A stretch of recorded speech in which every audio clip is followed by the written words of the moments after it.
Scéal faoi Cinnín Óir agus na Trí Bhéar. Déanaigí na gluaiseachtaí in éineacht lom. Láháin chuaigh Cinnín Óir shiúlóid sa chfuil. An malach tháinig sí an teachín ba dheise a tháinig sí riamh. Chnág sí an doras ach ní bhuair sí aon ragra.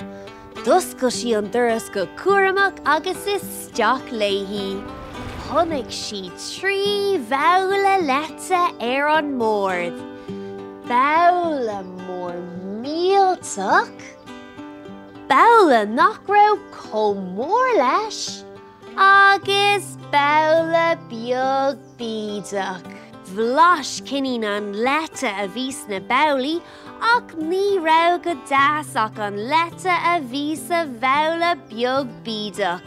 Bhí sé anna bhlasta agus disí cuile físa go. Neam, neam!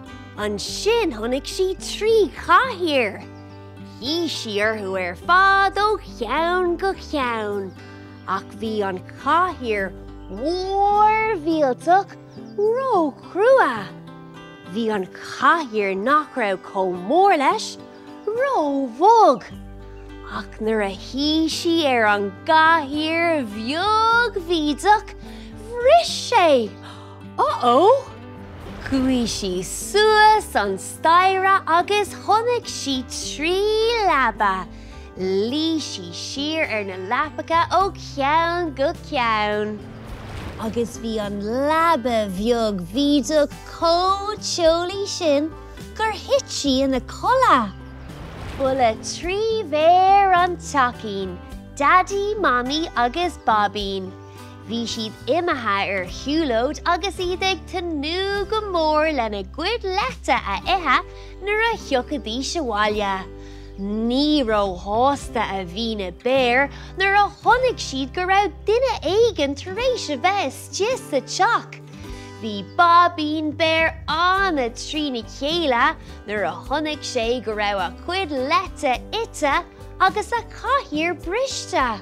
Suas an staire leis na béir agus tháinig siad Cinnín Óir ina colla go sábh sa leaba bheag bhídeach.